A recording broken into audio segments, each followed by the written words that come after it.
Peggy 12.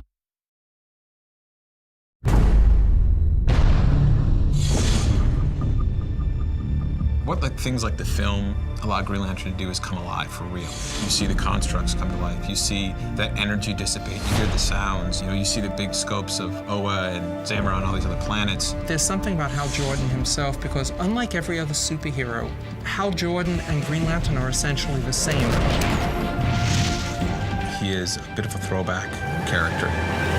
Hal! He comes from that generation of the right stuff. He is a daredevil. He's a guy who leaps first and then thinks on the way down. There's something I really love about his gut instinct. Your name? Hal Jordan. The ring chose you. I think Hal is an incredible superhero and a unique Green Lantern because he brings something to the table that the other Corps can't, and that he's willing to face his fear and admit that it exists and use it in order to become the greatest Green Lantern of them all.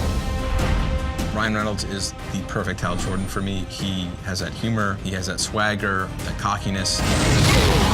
When the chips are down, he really gets serious. He really steps up to the plate.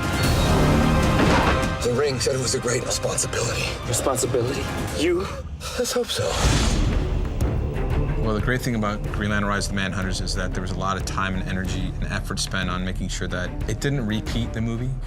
It's like watching the movie, but you get to actually control it. It's kind of cool, I think, for people that are, that love the movie and people that haven't even seen the movie yet. The main storyline for Green Lantern, The Rise of the Manhunters, begins actually many, many years ago because the Guardians had created their first police force, which were the Manhunters. They didn't work out. They sort of went rogue.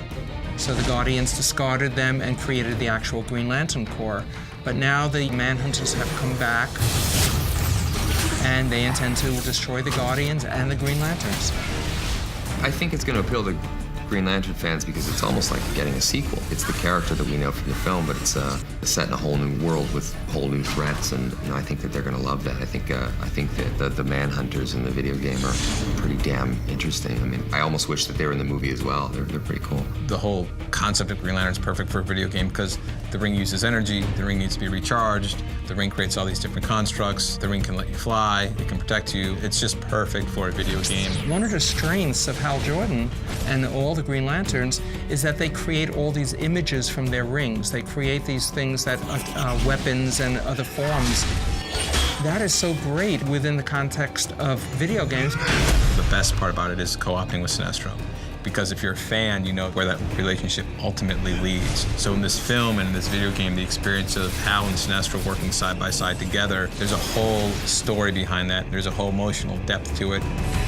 Everybody's bringing Green Lantern to a whole nother level through what they do, through the film, through the video game, through everything that's happening outside the comics. It just adds a whole nother depth to the Green Lantern.